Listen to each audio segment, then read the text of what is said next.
Ta-da! Okay, we're on. Woo! We are on. Okay, so it takes everybody a minute to get started. So while you're getting started, I'm going to check on here so that I can make sure that I can see what's happening because we can't see the screen from over there. So welcome everyone to The Truth Behind Healing. I am Sunny Dawn Johnston, and this is Robin Lynn Harnett. Woo! All right. So as soon as you get on, go ahead and say hello. Let us know that you can hear us okay, you can see us okay, all that good stuff. And we will get started. Okay. There you are, right there. Look at all my hearts coming up. Mm-hmm. So excited. Okay. Looks like we're on.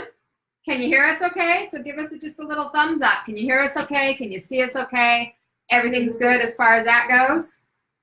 You can see and hear me, Jeanette. Welcome, welcome. Okay, so here's all your peeps that are on so far. We got Kelly, Shanda, Janice, Vicky, Linda, Jeanette, Patty Hackett, Lisa, Pam Parada, Shannon, Mary. Woohoo!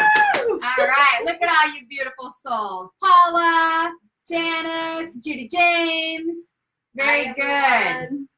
All right, so they're all popping in over there. So welcome, everyone. So Robin and I are here today really because today is a day of celebration. Yes, first absolutely. Off, today is celebration.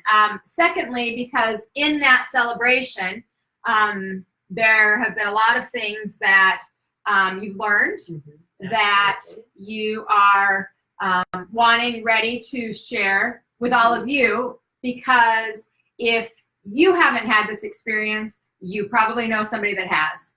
And the more knowledge and understanding and wisdom that we have in our lives, the more we can help support, inspire, and connect and guide others. And so we were sitting a couple of weeks ago thinking about this day coming up and what we might want to do. And I really just felt like, hey, let's just do a live. Let's share the information that you've learned in your journey, that I've learned in my own journey, but in being a support and a guide with Robin for her journey, and give you some tools to help you in whatever area of your life, or your friends or your clients or your students, for those of you that are teachers and guides as well, just to help, because ultimately that was one of the things that we talked about way back in the hospital was, I want this to be something where I can help people.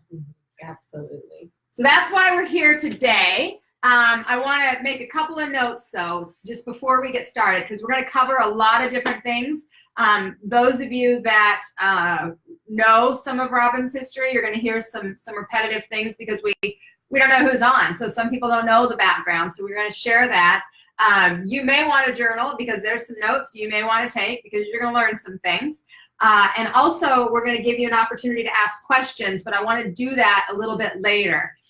So please hold your questions until I open the door for those questions. Otherwise, trying to find questions in a feed of all of this commotion is just too hard. So hold your questions, write them down if you need to, so that when I open it up for questions, if you hear something that you want more information, more detail, then you can ask the questions then.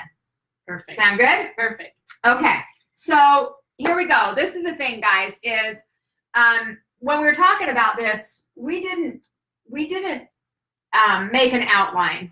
I don't ever make outlines anyway, because that's just not my nature. I like to really teach and speak to the energy of the group and to the energy of what's happening right now. And so when we were just sitting here as we were prepping and getting, Ross says, okay, so what are we going to do? And I kind of told her the same thing we always say. So we're just going to see what happens. Because I think that we want to just come to you from a very authentic, vulnerable, and humble place of having walked a journey and had a lot of experiences. And the more that I tried to kind of lay out a plan, the less authentic it felt. And that always feels true to me. I agree. Yeah, it always feels true to me when we're teaching. And so we didn't. We have a couple of notes of things that we want to make sure that we bring attention to. that were really important for Rob in her journey. But outside of that, this is just free flow. So if you were looking for something really organized, and you're not going to get that with us, okay? So what we're talking about, for those of you that are new, like how many of you are brand new to either me or to Robin's story? Like this is your first exposure. Maybe somebody tagged you and said, hey, you need to watch this, or maybe you just jumped on and just saw it coincidentally, which there's no such thing. How many of you are new? Just in the comments, just say, hey, I'm new. Just so we have an idea of who's watching that might not know some of the background, that might not know some of the history. And there is a delay, so it takes a little bit of time. So there's like this quiet space where that's why I sing and dance and do crazy things, because like, oh, see, Rob can dance too. New day, brand new day. All right. Okay, so Michelle is new. Anybody else that doesn't know the kind of the background? Because we're going to cover it anyway. Just so you know. Okay, Shannon's new. Very good. Okay, so Dakota, I love your name. Okay, so we definitely have some newbies, and some of you that have been in our community but may not know all the details. Maybe you're newer into the community, so you don't know all of the background. So we're going to start there. So what I thought we would do is Rob's just going to share a little bit about not just a year ago, because a year ago today was the diagnosis. And for those of you that don't know, the diagnosis of breast cancer metastasized to the bone. But before that, so maybe we start with just just a short history of that last 6 months before, Rob, where you started noticing some, because I think it's important for people to recognize that when you start noticing something, there's something to look at, right? Absolutely. Well, one of my greatest fears was around cancer. I had a lot of experience with not only people in our community, but within my extended family that with diagnosis of cancer, and my uncle recently passed in the last 4 years. But it was a fear. It was a great fear of mine. And so every year we have our mammograms. And so since 2004, I've had this growing momentum of fear around having my mammograms done. So this one particular one that was coming up, I think it was in August or something like that. Anyway, I kept pushing it back, because again, there was just so much fear, and it was just a constant in my head about, oh my God, when is it going to be my turn? When is it going to happen to me? And I was struggling with that all the time. So then when my mammograms came up, my mom had breast cancer, so it became a very big fear. So since 2004, I would have a mammogram, ultrasound, and I had 2 biopsies and was scheduled for a 3rd biopsy on December 5th. So again, there was just a lot of fear around it. Well, as time was going on, I did notice that I had a lump in my right breast, and I was just doing Reiki, and my husband would walk in. He's like, oh my gosh, what are you so afraid of? And what do you think's going on? And I'm like, nothing, it's fine. And that was just surface stuff. And I started having different experiences in my hip, and then in my ribs, and then I had an experience in my sciatica. Then I had issues going on in my shoulder, and what finally stopped me, and I could no longer pretend like nothing was happening, was when it hit my hip. And once it hit my hip, I could no longer walk freely. I was using a walking stick. So it wasn't until I had to surrender and look at what it was I was afraid of. Well, and so to go back a little bit, right within the 6 months of that, we had, I think, 3 or 4 client community members that had died of cancer. Your neighbor had died of cancer. Your brother had been diagnosed with cancer. Your mother had had cancer. My mother was diagnosed with leukemia. Chris's mother was diagnosed with cancer, all within about 3 to 6 months before that situation. So there was a lot of energy around this, not just the buildup, but in that last, 3 to 6 months. Absolutely.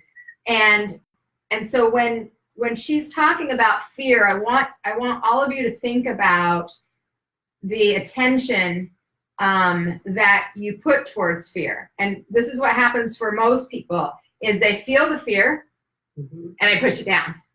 And they feel the fear and they push it down.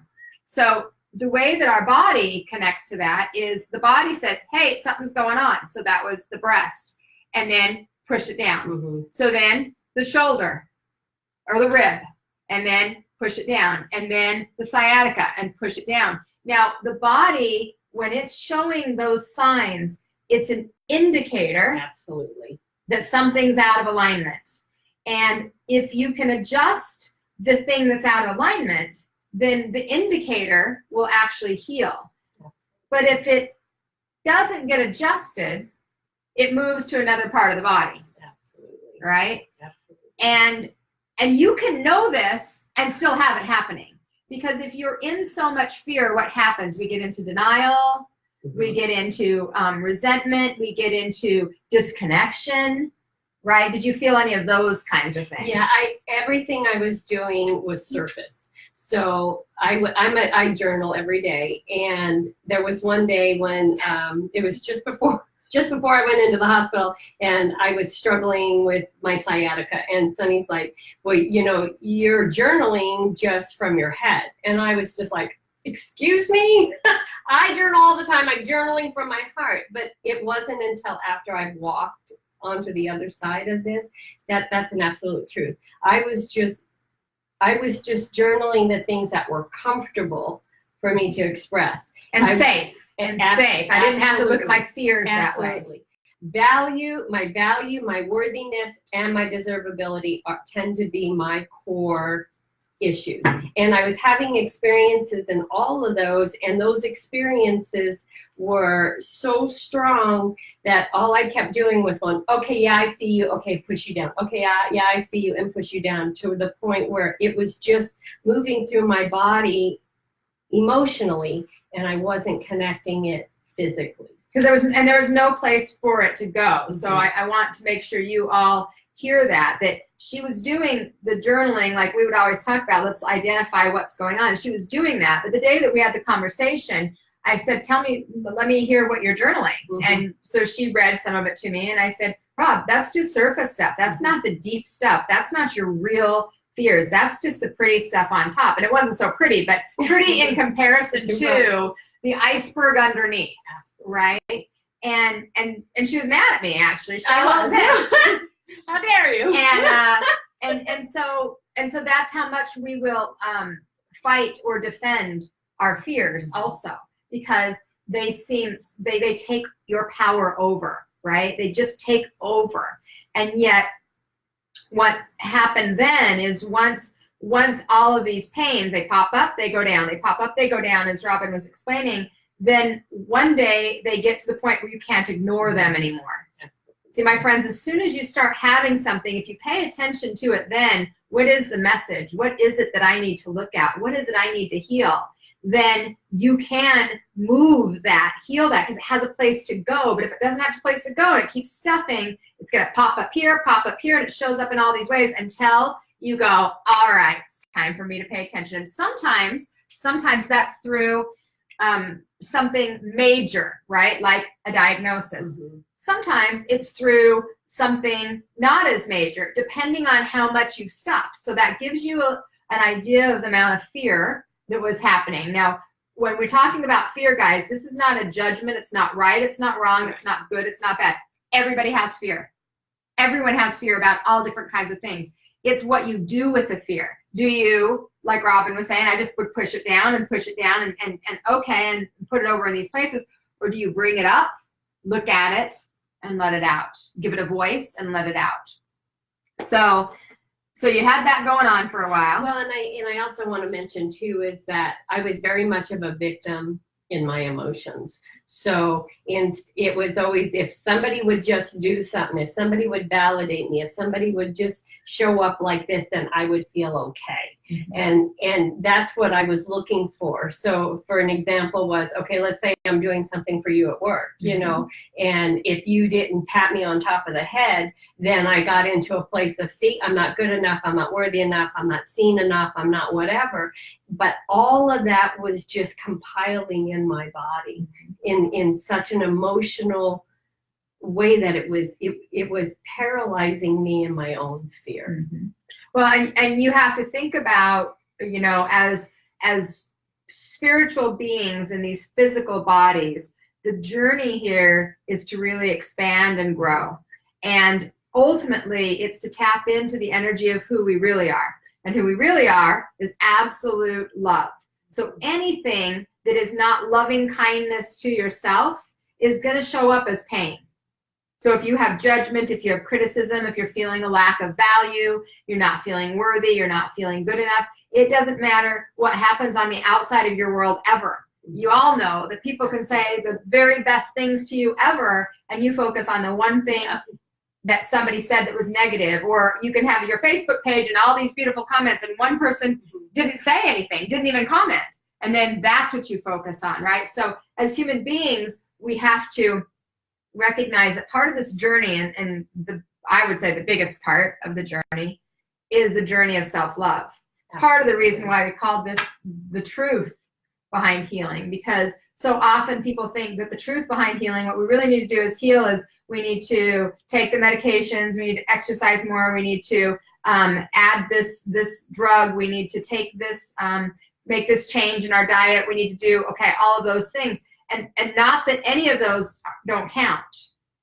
But if you just put Band-Aids on the issue, you're going to need bigger Band-Aids. And that's really essentially what I was doing since 2004. Yeah. Is that every things would come up, and I would have it in one area of my life, and it would reflect in so many other areas, and I'd go, oh, okay, see that nobody did this, or I needed to do this. And like I said, I was a victim in everything. And it wasn't until just really getting brutally honest with myself is that you cannot give me something that I have to have within myself, and my value and worth does not lie outside of me. Mm-hmm. And that has been one of my biggest challenges, was recognizing that it doesn't matter who likes something or who comments or who said what, is that where am I focusing my attention on? And am I focusing on all of the people that have supported me, or am I looking at the one person who's not? Mm-hmm. And I tend to look over at who's not. Mm-hmm. And it has come to me to be in a sense of, am I facing the light, mm-hmm, or am I facing the dark? And if I'm facing the dark, then that's what I'm going to pull more to me. As I am facing the light, that is what I'm going to pull to me. Well, and a great point around that, my friends, is that disease cannot live in an absolute light body. A disease cannot live in a body of absolute love. It's not possible. So the darkness, when we have, the more light we have, it does cast the light on the darkness to heal it, right? And sometimes, again, there's lots of ways that people learn this. One of the ways, and one of the most common ways, honestly, with human beings, is something physical happens. And then that something physical happens, and some people go and they look at that one thing and they clear it up, and then they go on for a while, and then they look at something else and they clear it up. And sometimes the fear, especially if you've got some history around it, and so many of you have history, you call it genetics. I don't call it genetics, but you call it genetics. So if you have history that you believe is going to happen, it's waiting for that other shoe to drop. Like Robin said, when is it my turn? Mm-hmm. It's going to be my turn. My mom had it. My brother has it. My uncle had it. It's going to be my turn. So then we get into an energy and a buy-in to a belief system that this has to be. Absolutely. And there are a lot of people that have not had what their genetics said they should have. Why? Ask yourself that question. Why? So, okay, so your hip. Mm-hmm. So eventually, as that was kind of the back history, so then the hip starts bothering you and got more and more intense to a point that you were struggling to walk. And you looked for some outside help in the form of chiropractor. And you also looked for some inside help and did some of the, again, it was more the surface work because you weren't ready to see it yet. Absolutely.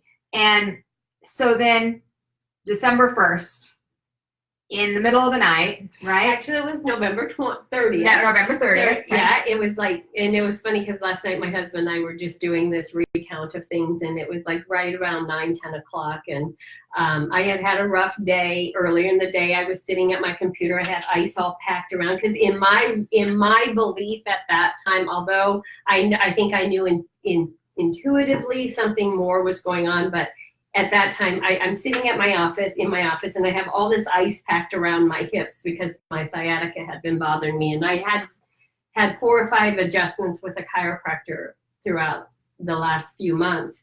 And I was sitting there, and I have this thing with pigeons. And, Yeah, she does. And blackbirds. Yeah, well, and the window was sitting here, and I'm packed in all this ice, and the pigeons landed in my yard, which I chase them off. So I yell at them and they leave. And I go back to what I'm doing. And then I look, and all of a sudden there's like a flock of them in my backyard. So I slammed my hand down on my desk. And when I did, I fractured my shoulder. And I just screamed at the top of my lungs. And I was home by myself.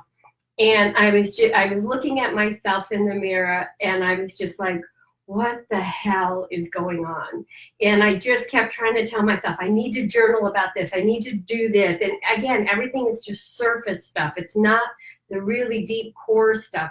So everything was just surface. And then that night we were, my husband and I had dinner, and he was sitting in the kitchen, and I went to go lay down. And when I went to sit on my bed and lay down, I hurt so incredibly that I finally, because I had a walking stick at the time, and I got myself back up on my walking stick, and as I was walking down my hallway, and my friend Deb yesterday, I just love her for bringing this back up for me, I felt like walking down the hallway, I was walking into a part of my life where I was letting go. And she called it surrender yesterday. And that's exactly what it felt like. I was surrendering into whatever the unknown was going to be. And as I made it to the end of the hallway, and I said, John, we got to go. I have to go to the ER. And he scooped me up, and by the time we got to the ER, which was just a little ways away, I couldn't even get out of the truck no more by myself. Mm-hmm. They had to bring a wheelchair out and take me out. And it was right after midnight when, after they had done an x-ray, and the ER doctor had asked me to get up and do a couple of things to make sure, because I kept saying, no, it's my sciatica. And I figured they'd just give me a muscle relaxer and send me on my way. And she came in, and she actually had tears in her eyes, and she said, I am so sorry I made you get up. Have you fallen recently?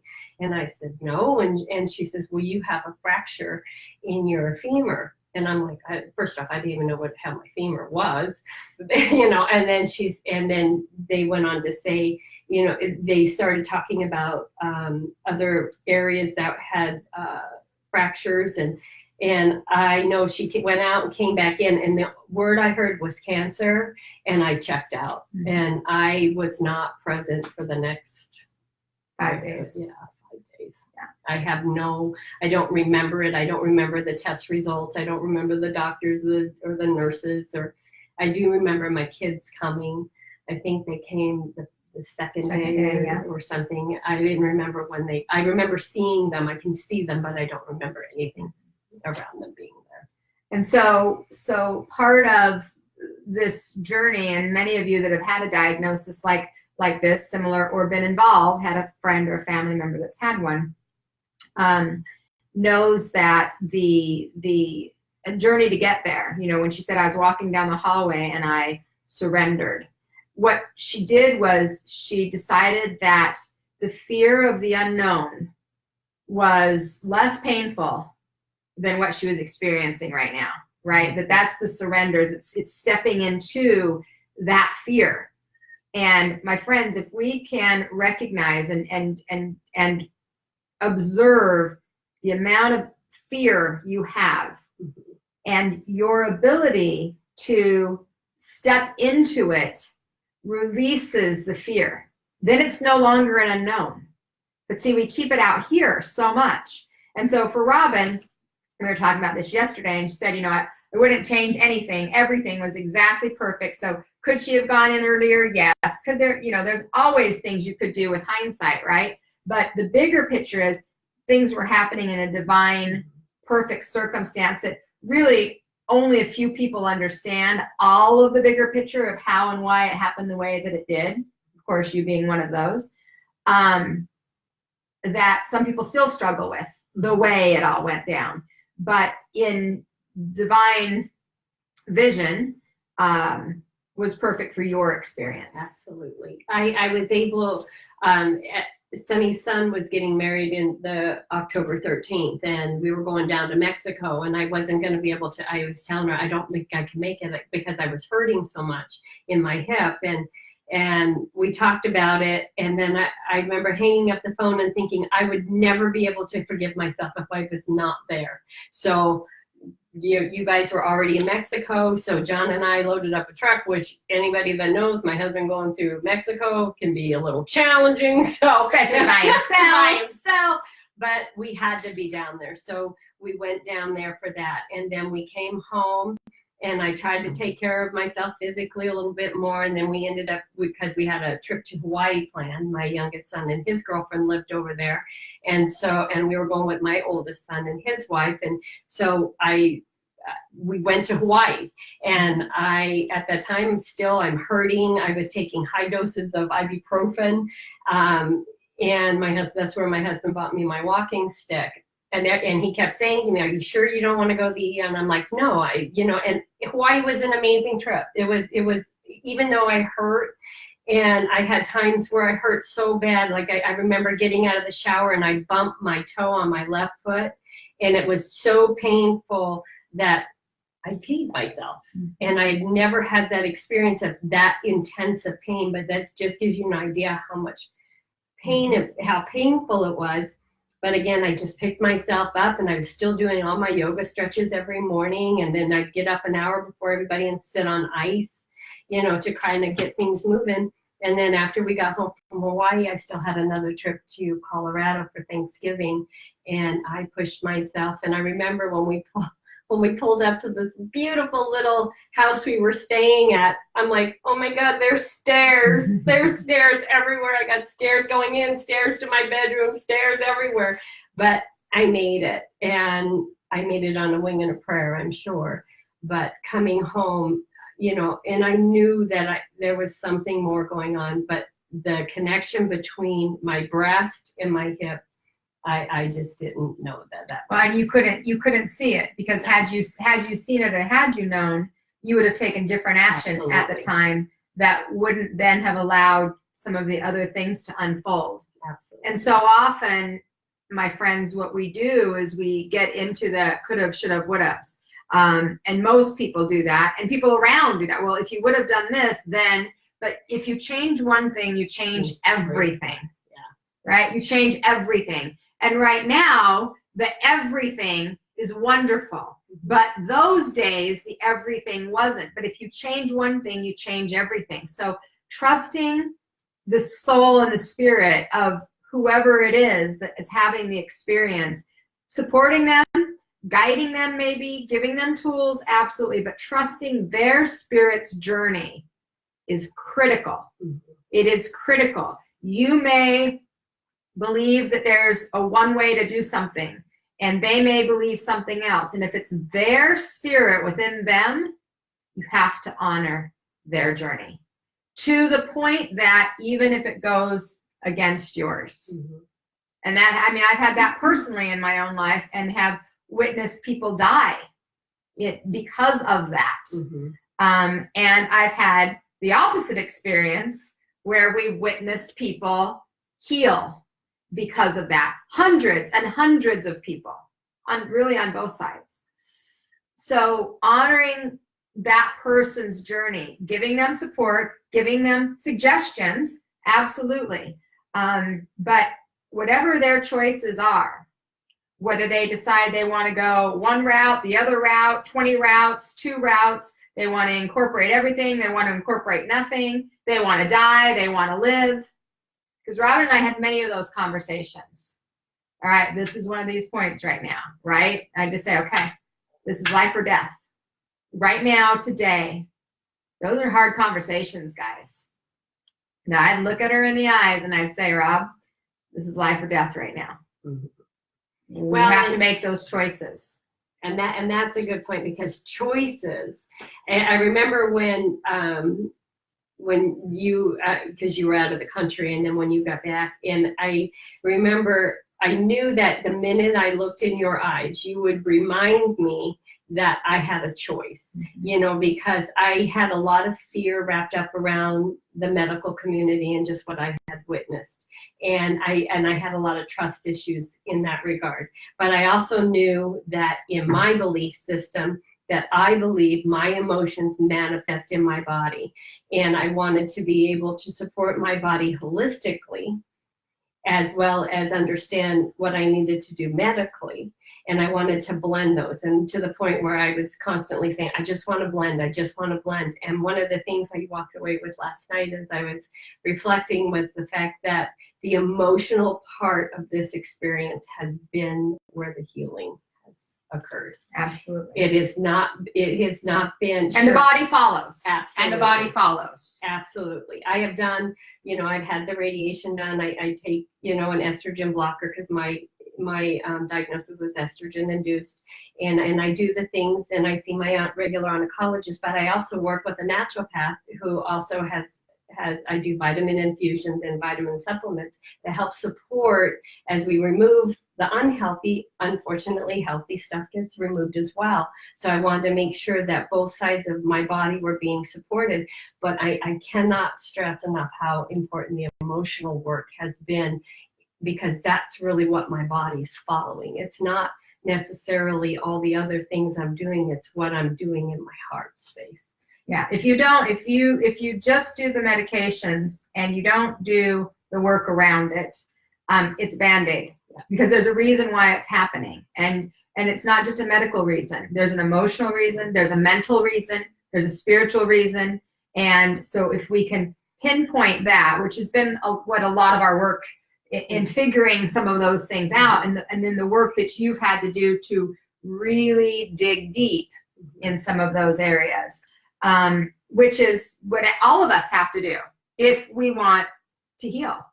All of us. And I don't care if it's a wound on your toe, or if it's strep throat, or if it's a cold, or if it's a frozen elbow, or if it's a diagnosis of cancer, or if it's a diagnosis of something else. It's absolutely critical to recognize the mind, body, spirit, emotion connection. Absolutely. And honor why we're there. And it isn't, a lot of people think about it as, well, then you're shaming the people, and you're saying that they're punishing themselves. There's a lot of talk around acknowledging that our emotions manifest in our body. You're saying it's their fault that they have this disease. I'm not saying it's fault, but I am saying it's responsibility. And that was the thing that Robin, one of the major things that is different about Robin than many people, is after the initial hit, okay, the hit, she blocked out 5 days. That's a hit. And so after the initial hit, which I wasn't there because I was out of the country performing a wedding for one of my clients and couldn't get back on a plane for 3 days, until 3 days later is when I got here. I literally was was walking to the wedding place when I found out. Like, I read the text when I found out, and I did a wedding 15 minutes later. And so all of us have moments in our lives that we have to make choices. And Robin's choice was taking responsibility for her whole life and not being a victim. Because what she was saying earlier is, it was a victim that created the pain, that brought in the emotion that wasn't resolved, that then created no place for it to go, which is why it grew in the body. That's kind of the polka dotted way to get there, right? It's connected dots. There's the big picture. Yeah. And so never, not once, ever There were moments where she was overwhelmed, and there were moments where she was frustrated as hell and pissed off and angry and sad and scared, but not ever during that time, from the time I was there, did she ever show up as a victim. Ever. Because that part healed. Okay, that part healed. So let's talk about, so the diagnosis, to be clear, was breast cancer metastasized to the bone. She had 7 fractures in a variety of areas of her body, the biggest one being that her hip was broken. She had a partial hip replacement for that. And actually, there are many other pieces of her diagnosis that she actually doesn't even know. There are, her family knows, our team, me and Chris and Deb know, but Robin doesn't know. And you all might wonder why that is. That might sound really odd. Some of you are people that like want to know every single detail to every single thing. And I think this is critical.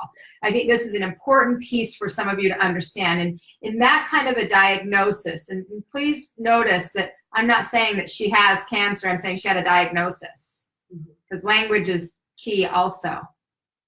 But in a diagnosis like this, which really is a life or death type of diagnosis, it wasn't a, okay, you have this, take some pills, and it was a very serious diagnosis. There's so many things that are playing a role, and there's so many ways that it can be affected, that one of the things that we talked about very soon after, I think it was on the phone actually, was before I even got there, was, okay, you need to stay focused on your healing. That's the only thing you need to do, is you need to know what you need to work on to heal, what you need to work on physically, mentally, emotionally, and spiritually. And so maybe, Rob, you could talk a little bit about how that, why that was, and then how that was for you, and even for some of the people around you, because I think it was challenging in some ways. But I believe that is one of the reasons why she is strong and healthy and healing and in remission today, is because she didn't have the opportunity to wrap her head around all of the things that were, written in this 20-page report. It was, okay, this is what we're looking at right now. This is what we're looking at right now. This is what we're looking at right now.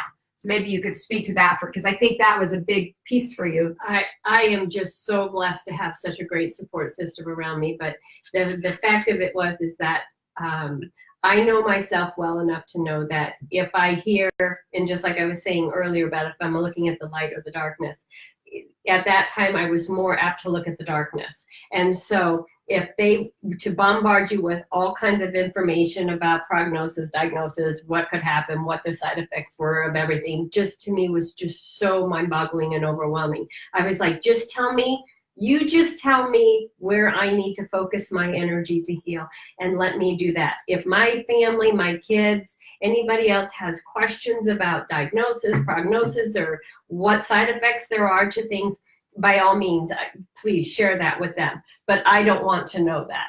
I want to be able to walk this just from a place of being very present and very focused on the area that I was needing to look at. And at that time in the hospital, it was having a partial hip replacement. I've never had a surgery like that. I didn't know what to expect, and I was just give me the baby steps. I just want to know where to focus. Okay, so you're going to do this. Okay, I can focus on and visualize. And then I always like to look at pictures, because that gives my head something to visualize as my body is able then to do the work to heal. But I did not want to be bombarded with all kinds of information that was not happening, because that's where I would focus. So, and my daughter is I call her my healing manager, because anytime I had anything going on, I would say, okay, Michelle, I'm experiencing this. And then she would say, contact the oncologist or whoever and say, okay, mom's got this. What does that mean? Okay, well, we'll make an adjustment here. And then that way I could just focus on what I needed to be looking at versus being involved with all of the information that was really it wasn't relevant to me in healing. Well, and what it would do is it would create more fear. Absolutely. And the fear was part of the reason it was there in the first place. Absolutely. So we don't want to add to that. What we want to do is give the attention. There are lots of factors in healing. There are lots of pieces. But the most important piece, from our perspective, is being able to take the healing from the inside out. And so this part needs to be healed first. And if you're activating the fears even more, that fear just becomes more rampant, which is what usually happens. Most of you know people, I know a lot of people that have been given a diagnosis and they are given 2 weeks and they die in 2 weeks. They're given a diagnosis and they're given 3 months and they never die. Well, what's the difference? The diagnosis, it's from the medical community. The difference usually is the mental and emotional state of that person and their willingness. Not always, sometimes it's not, but oftentimes that's a critical piece. There are lots of factors that can't be measured. And so we're not saying this is one only way. What we're wanting all of you to hear is this was Robin's way and it has worked for her. We're not saying you have to do this, but if you're wanting to learn some of the tools, here's the tools. So let's talk about the tools. So after diagnosis and after your surgery, then there were a few things that specifically you started to become aware of that you really wanted to put attention to. One, I think the most important, the thing that you would say all the time in the hospital, you use the word blending. It was that she wanted to be able to acknowledge some of the things in the medical community that at that point where she was then felt very necessary, and be able to incorporate her holistic, naturopathic, homeopathic beliefs as well and bring those together. And the beautiful thing was, why don't you talk a little bit about your fear of the medical community and then what you ended up attracting to you? Oh my gosh, I have such an amazing team. So Dr. Baumgart, she is my oncologist, and I met her. I met her in the hospital. I don't remember meeting her in the hospital, but I met her in the hospital. But when I first went to see her, you know, and I instantly connected with her energy. I felt like she, you know, she was supportive on what I was wanting. She, at that time, my daughter and my son was with me, and I believe, son, you were with me at a couple of those appointments too. But we would go in and I would just say, okay, where are my numbers? How am I doing? Where do I need to focus? And then I would step out of the room, and then everybody else could ask whatever questions. And that to me was just so important because I tend to be overwhelmed by all the other details. The other thing is that she was willing to work with an oncologist, with the naturopath. And that was hugely important to me because I wanted to blend them. And she's like, no problem, that's totally fine. So the people that lined up to support me were in alignment with where I was energetically. Because your fear was if you went to the doctor, that's one of the reasons it took you so long to go, because if you went to the doctor, what was your fear? That they would not, I had no choice in anything, that this is what you're going to do, and this is how you're going to do it, and this is what the prognosis is be. And I didn't want it. That to me was so fearful because I didn't have a choice. Right. You felt like you'd be forced into. Absolutely. You didn't have, and choice is a big word here, guys, and it was one that we needed to support during this entire journey, whether it was a choice with a doctor, whether it's choice with medication, whether it was choice with supplements, whether it was a choice with your activity level, whether it was a choice with any of the things that you were going to do. That was a big word for you. There's choices. Very much so. Because I didn't feel I had that otherwise. Because like when I would go, okay, you go for an ultrasound, okay, and then, okay, now we're going to do a biopsy. I didn't never feel like I had a choice in that. It was like, no, this is the way you're going to do it. And being in a victim mode, you feel like everybody else knows better than you what needs to be done. And it wasn't until when they had the third biopsy scheduled, and I started pushing against that because I'm like, we've done this already twice. You know, I don't want to do it again. What are my other alternatives? And nobody wanted to share that. So then I started to look at, thermo imaging and looking at different things because I thought, I don't want to have to do it your way. I want to know what my options are and then let me choose which way feels better in alignment from who I am. Right.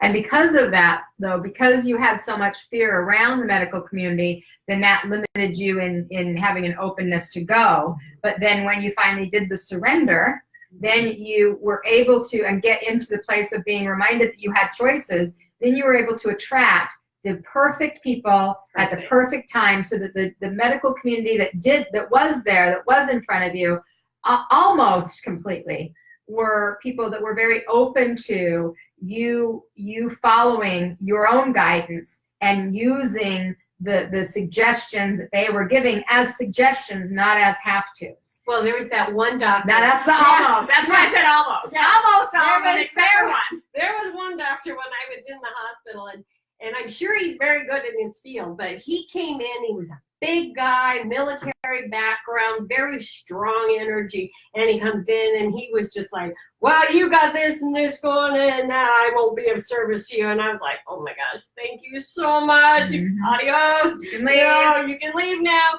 But it has everybody that I work with now. Oh my gosh, I couldn't have asked for a better team. Yeah, you have a great team. And that I think really lends to, if we talk about a basic law of attraction, that when you get into a place where you're clear about what you want, so you're not the victim that has to do what everybody says, you're actually the one that gets to choose who you want to work with you, and you get into that energy, then you attract the people that you would want to choose. And it worked out beautifully. Okay, so let's talk about some of the things that you've learned throughout the journey. So one of them, so we talked about fear, we talked about choices, we talked about being able to blend the medical and the naturopathic kind of worlds together. Language. So Huge. language. How many of you own your disease?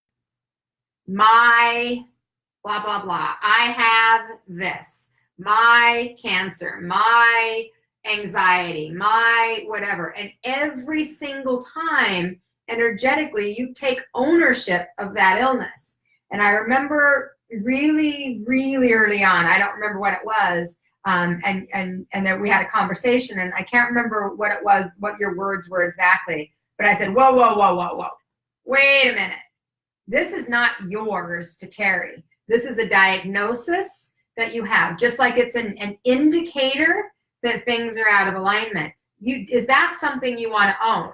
And you have done, I think we all have our moments, but you've done very, very well to be able to recognize it for what it is, which is a diagnosis, an indicator to help you to look at the things that need to be healed, versus taking ownership over a disease that has so much negative vibration.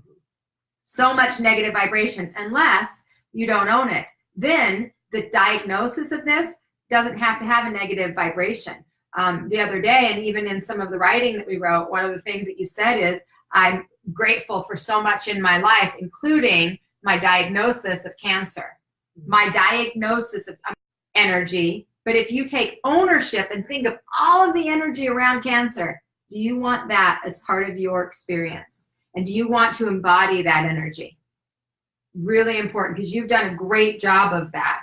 And sometimes we have to be caught, because sometimes we don't always catch it, because it's just part of language, right? But we've got to really recognize and be mindful of our words that we're using when you're telling a story, or when you're explaining something, or even your current situation. It doesn't mean that you're not being honest. It means that you can recognize it from this place over here, instead of like ownership of it. Absolutely. And one of the things that I became very aware of in that, when you had said that, was in my belief system, I believe that unresolved emotions manifest in the body. So then my thought process around that became, well, if I created this, then I can heal it. Absolutely. And if I heal it, then that's by me doing the work around it. And so I am very mindful. I stay very present in my language, not only externally, but what the language is internally. So Which is usually harder. it is The internal language. because like I used to, and I still say at times, this is not a good neighborhood because I can get into telling a story. So I can start with, this is my diagnosis, and then before you know, you're down the rabbit hole and you can't see outside of that. Where now I'm very conscious about, it is just an indicator to let me know where it is I'm out of alignment. I use the chakras, I use color, I use all different kinds of Reiki, I use all kinds of things to have a roadmap to put the pieces together of what my body is telling me in regards to where my emotions are. So that language has been very huge. I can be very mindful, and I hear it in other people, especially like I can hear it in my husband. So I'm saying, if you're saying that externally, can you imagine what is being said internally? And being able to just be present in the fact that I am not taking ownership of this. It has been a great teacher, and it's been a gift in my life to pull together 20 years of self-awareness together into one experience. And I'm so grateful for that, but I know it's just an indicator as to where I was, not to where I'm going. Mm-hmm. And I think too, when she said, sometimes this is not a good neighborhood, a lot of the struggle is that people struggle to get out of their neighborhood. And I think that that's one of the things that I would want to remind everyone is that one of the Robin and I have known each other for a long time, and she started as a student 16, 17 years ago, and then started taking classes, and then started working with me, became my assistant, and is my dear friend. And I think that sometimes what you've got to be aware of is when you get in that neighborhood, sometimes you need help getting out of it. So many of us were taught to take care of it ourselves, or to do it yourself, or you don't need anybody, or you can't depend on anybody. And whether you were taught that by your parents or your family members, or whether you were taught that by your own life experience, or whether you were taught that because you were let down and disappointed, it doesn't matter where you learned it. There's a lot of people doing this work for 20 years myself, working with people. There's so many people that feel like they're on their own, that they have to do it themselves. And the thing is when you're not in a good neighborhood, usually you're not the one to get yourself out of it. Right. You're not, if you're cycling and you're driving through that neighborhood, you don't usually go, hey, let me take a left and see what's going on over here. You're usually like circling. So remember that in those moments where you're in the bad neighborhood, reach out to someone who can remind you that there's a better neighborhood right ahead, or take a right, or someone that can say, you're in that neighborhood, you're in that place again, let me help you. Because you need that. We all need people around us. We are not meant to live this life alone. You're not meant. Community is important. Friends and family are important. Energetic connection is important. And you are not alone, ever. Even if you feel alone, you've got angels and guides over and above anything else. So you're not alone. But you've got to remember that you're not meant to do it alone either. None of us does any of this alone. Unless you grow all your own food, you create your own fuel for your vehicle, you built your car, you built your house, and you got all of the wood to build that house and chopped it down yourself. You have not done life alone. You haven't. So remember that. That is so important to get out of that cycle for yourself. Sometimes you just need a different voice to remind you. Okay, so here's a couple of things that we have that are tools that helped, and areas that we want to just make a couple little points. Number one was presence, being present. Absolutely. So years and years ago, I had a drug addiction, and one of the tools that I used to bring myself back into being present was I would take a water bottle and freeze the bottom of it, so that every time that I needed to pull myself back to being present, I would grab the water bottle because my head would take off. So I started using those old tools that I had. So it would be, okay, just stop, put your hand on your heart, take a breath. Or I'd put my feet in the pool and say, okay, now I feel it on my foot, now I feel it in my leg, so that I would pull myself back into presence, so that then I could gain the clarity of where I wanted to move next. Otherwise, I get into this storyline that before you know it, I'm, down the road way too far. So I find different ways to pull me back in, whether that's a smell, a scent, something that will pull me back into being present. And now I can find that all I need to do is close my eyes, take a breath, put my hand on my heart, and I can come right back into that space. But that's taken a lot of practice to be able to come back in. It's a lot of practice. It's a lot of practice to be present. But the thing is you guys, where fear is in the future. That's where fear lives.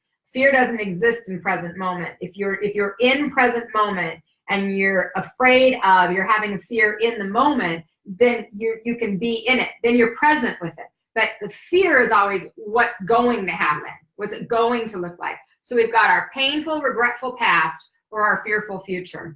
Present moment, and Rob did, and she likes to use the physical reminders. So an essential oil, a smell or something. But a lot of times people need you can use a visual reminder, like pulling yourself into presence by just like, if I'm in this room right now, okay, the doorway is arched and the picture is tilted and this glass is cold. And so it can be visual things, physical things, can be mental notes. It doesn't matter how you find it, but presence for sure, key, because that's where the healing is. And spirit speaks to you in present moment, never in the future, never in the past. It's present moment. This is the only place you have your power, guys. You only have power right here. You don't have it down the road. You don't have it in 2 hours, and you don't have it yesterday. You have it right now. Absolutely. That's why healing is so important. Being in the present moment is so important to healing. All right, the next one we have is focused energy. And what you're talking about here is being able to focus on your attention on what thoughts you're holding on to, whether I'm focusing on the light or the dark, what my body is feeling when I'm having those thoughts. I had this amazing experience one day. I was standing outside and I was just struggling, and I was trying to, figure out how I was going to walk through some of the feelings and emotions I was having, because there was just so much coming up at the time. And I remember I was standing outside on the pool deck, and I'm a sun worshiper. I love the sun. And I had my back to the sun. You're right. I mean, my name is Sunny. I know, right? But anyway. Just a little comical relief right there. I was standing and my back was to the sun, and I had my eyes closed, and I very clearly heard spirit say, turn around. And so as I turned around and I opened my eyes and then I closed them again, I could feel the sun on the front part of my body, and I could feel my arms opening, and I could just feel my heart saying, now, are you going to stand in the light, or are you going to turn and face the dark? And in the darkness is where all my fears and uncertainties and the unknown lie. But as I'm standing in the light, I can feel the warmth. I can feel the presence. I can feel the hope and the love that surrounds me. So now it's just become my thing, is that when I start to pay attention to where my thoughts are going, okay, and sometimes I'll stop myself and go, okay, are we facing the dark or are we facing the light? Oh, that's right. I want to face the light. Mm-hmm. And that pulls me back into being present. Yeah. But it's also very focused energy that I'm putting effort into. And it feels, again, in my body, it feels healthy, where facing in the other direction does not. And it's almost too like when you're focused on light, whatever she's using the sun as the example, but it could be the light in your life. It could be love versus darkness, the shadow, or it could be pain or disease. When you're focusing towards light, it's expansion. It's usually when you're focused on light, you're more open. But when you're focusing on the dark, what happens? You contract, right? You curl up, you shrink. And so think about that too, because you can feel that in your body. You can feel that, like even when you're upset, when you get irritated with someone, you can feel that kind of shrink, like you just kind of pull in, versus when you're focused on their light, there's more openness and energy. So you might observe that. And the other thing I want to add with what Robin was saying about focused attention, because this was one of my experiences, which I've had the opportunity to have all kinds of physical manifestations in my life and heal them, is the experience of micromanaging your thoughts. And it is a pain in the ass. It is lot of work. It is very difficult. It is exhausting sometimes, and it is so necessary. When you go through a time period like Robin has this year, when you really find it necessary to micromanage. And I mean, I'm not talking about on Friday when you have an hour off. I'm talking about you wake up, where are your thoughts? You're going to the gym, you're walking outside, you're talking to your person, whatever it is, and being aware of, ooh, I just felt this, and why did I think that, and why did my head go here, and micromanaging it to a point that it is obsessive almost. It is obsessive because you can't let those things squeak by. And I'm not saying that some won't, because you're going to be human, so you're going to have moments. But see, the more you let squeak by and the more you let squeak by, the lazier you get. And I think a lot of us are just lazy thinkers. We don't manage our thoughts. And so the more space there gets that you let a few slip by, well, now there's more space between all the positive thoughts and these shitty ones. Well, then this becomes bigger and bigger and bigger. Now that starts to become your truth. Now that starts to become your beliefs. Now that starts to become your story. And guess what? Now that's your life. So that micromanaging your thoughts, man, you guys, big deal. Huge. Okay? Huge. All right, next one is menu choices. Oh. Menu choices, being aware of what you're bringing into your beautiful, beautiful body temple. Mm-hmm. Well, and years ago, Sunny was doing these nutritional reading things, whatever, and she told me I had to give up pasta, cheese, and bread. And I was like, oh my gosh, what else in the world is there to eat? Because being Italian, that's what you eat. Well, I've always known that eating dairy, especially cheese, which cheese and I have been best friends for years. But you've broken up. We had to disconnect a little bit, but it would cause digestive issues. But I did not love myself enough to do anything different. So I would say, it's only cheese. And then I would pay for it, with having a discomfort or whatever. But now I'm more conscious about what serves my body better. I eat gluten-free, dairy-free, sugar-free. And I do those every day now not because somebody tells me I have to, but because I am very much aware how much better my body feels. I put on a lot of weight prior to my diagnosis, and I think my body was gearing towards that for a reason, because it was going to need that extra weight to help through this last year. But where I feel physically today is stronger than I ever have felt before. I am right back doing exactly what I was doing prior to. Some of my yoga stretches don't look quite as good as they used to, but I am a work in progress, and I have no doubt as I continue to work and build those will come back for me too. But I do Zumba 2-3 times a week. I'm back doing my walking.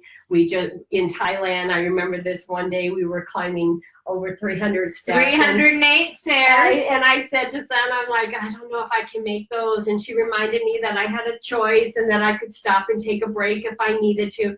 And I'll tell you what, I made it up and down those stairs, no problem with it. And I was just like, man, I got me some good hardware, but it's being in a place of gratitude and always being present in that gratitude of knowing that this doesn't come without work and effort, but more importantly, love. And learning to love myself unconditionally has been, for sure, this whole year has just been about owning who I am, owning the experiences I've had, knowing that they have been blessings, and moving forward with grace and ease of a healthier future after this diagnosis, after this experience. Well, and so with the menu choices, I think that one of the things, I'm just seeing some of the comments here, people are like, man, that's an area I need help with.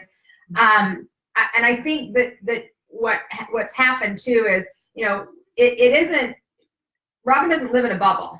No. So it isn't that, okay, we just, that only these things and there's nothing else, and it's everything has to be exactly perfect. We're human beings, and you're in an experience, and you're having life, and sometimes you're going to be at a place where, like, I'm a vegetarian. Sometimes, not that I eat meat, but I did eat a cricket in Thailand. but sometimes you make other choices, and it isn't. And if you make them from a place of joy and happiness and feeling good, it isn't an issue. So if she eats a piece of cheese here and there, and she's just doing it from a place of happiness and joy, it's not going to affect her body the way that it did because she was dependent on it almost. It was like a need. So that's going to have a different reaction in your body too. So when you're making those menu choices, remembering that you still can live life, and you may still have sugar here and there, and you may still have some dairy here and there, but it's honoring how the body feels. And the thing is when it's been built up with so much of that shit, a lot of times it really affects you. But if you have it here and there, it just moves through and there's no issue at all. So you've got to be mindful of, I think sometimes people get so obsessed, and initially that was the experience, because so much is out of control. So there's one thing I can control, and that's what most people do. But then once you get back into your own control of your own life and your body, then you can find that happy medium that says, you know, if I want to have a brownie one day, I can have that brownie because I get to choose what I want, and it doesn't affect my body the way that it has before because there was an emotional dependency on it. Well, and it's also a form of self-sabotage, because I knew it was not in my best interest. But yet, again, I didn't love myself enough to do something different and allow it to be something you have occasionally. It was like, no, I'm going to have this, and I'm going to have this because I can have this. And it's just a different mentality, you know, than what I eat with. I mean, at Thanksgiving, I had pie and actually we had pie for a couple of days, you know, but I ate it with a different awareness and respect for what I was doing within my body. Versus, well, and maybe there's not the shame, right? Exactly. Like you're not feeling shame afterwards because when you're eating something, you know, and I have a history of having food issues in my history, and so has Robin in hers. And so when you're eating from a place of need, it's to fill another part of your void, right? And so when we're filling that void, then as soon as we fill that, then we feel like shit. We feel judgmental, we're critical, and oh my God, you shouldn't have had that, and now you're fat, and you didn't do this. And so it's different when none of that is part of it. And so there's a whole piece on that, and we're going to do a body revival challenge on January 1st, guys. So if you want to learn more about kind of food and eating and body and emotion, join the body revival challenge. It's free. So you can join that, and maybe we have a link eventually in the next couple of weeks where you can, or next week or so, where you can jump on. But that's part of what we both learned, right? And we both learned it in different ways, because it doesn't matter how long it takes you. A lot of you are sitting there and you're going, God, I wish I would have started this 20 years ago. Doesn't matter how long it takes you. Today is perfect. Yeah. Today, starting it today, because you know Robin started a whole new program today. Yeah. A year ago. Yeah. Right? Good. Okay. You talked about body movement, that you're doing stretching and moving and physical body and honoring it, and Zumba. She does Zumba. I don't even do Zumba. I love it. Zumba. As a matter of fact, that this headband thing, I wore it deliberately today because it was given to me by my Zumba instructor, Kristen. And that was one of my big goals, was getting back into doing Zumba. I love dance. I love her. I love the people in our class. So it reminded me today of a goal I set when I got home. And now, well, her goal at first was January 1st. Yeah, I'm like, she had her surgery on December 7th, and she's going to be in Zumba on January 1st. Who knows? So, hey, I'm like, okay. You know, when we got a little closer, we're like, maybe we could extend it a little further and give us maybe a couple more weeks. Like, this girl's not going to sit for long. It was not easy keeping her down. We had to strap her in with a seatbelt. And you know, and I will say to this too, is that when you're exercising or stepping back into something, is that you honor where you are. I celebrated the smallest of things every single day.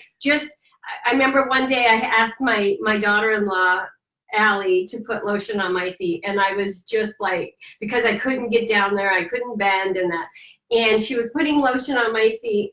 And I was just so grateful. I was just so grateful. And then I remembered the first day I was able to pull my leg up and put lotion on my own foot. And I was like, look at me go. And I would celebrate just the simplest of things, because those simple things geared me for the next thing and the next thing, to now I'm back in Zumba. I love Zumba. I love that exercise and shaking the tail feather and all that kind of stuff. But I have such a different relationship with my body. Yeah. I honor what it can do, and I do not look at what it can't. Yeah. And that's the difference. Big difference. Okay. Learning the language of the body. So talking about the references of the diagnosis of dis-ease, which dis-ease means your body's not at ease, and we're meant for our bodies to be at ease, and looking at what those emotional manifestations that are creating the physical issues are. And this has been a way of life for me for the last 30 years, for Robin for the last 16, 17 years.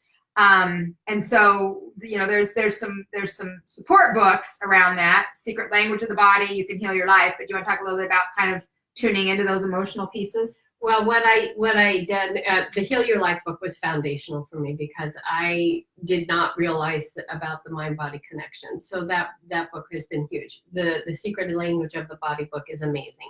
And what I do is I just, wherever I had something going on in my body, then I would look that area up.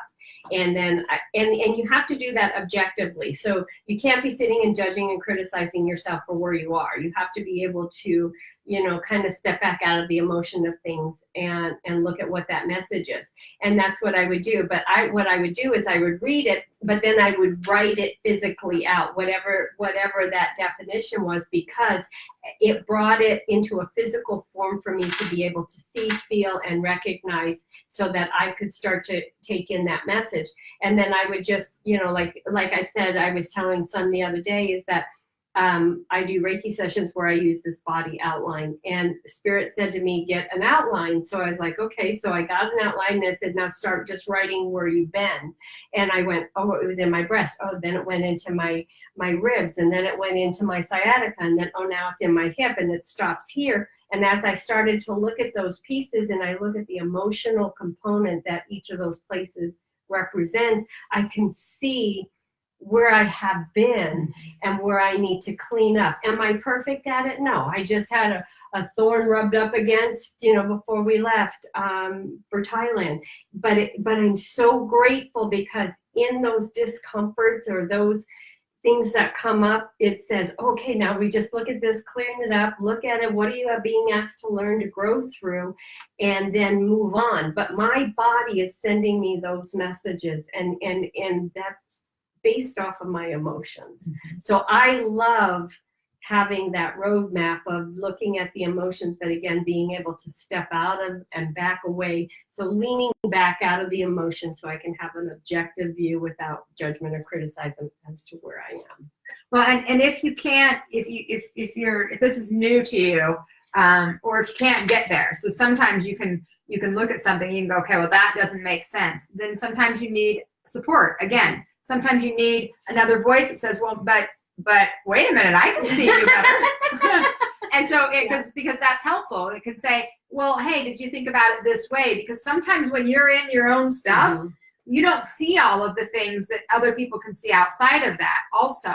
And so I think that these books and being able to look up some of what the emotional components based on the energy of the physical manifestation can help us kind of get pretty clear on it. But if we're not clear on it, if you have somebody you trust, not somebody you don't, not somebody that's going to, you know, pick at you or put pressure on you or make you feel worse about the situation. So not that. But if you have somebody you trust, if you trust your spouse, or you trust a close friend or a family member, that you can say, okay, listen, this is what I got going on. This is what I know there's something around this, but I just can't get tapped into it.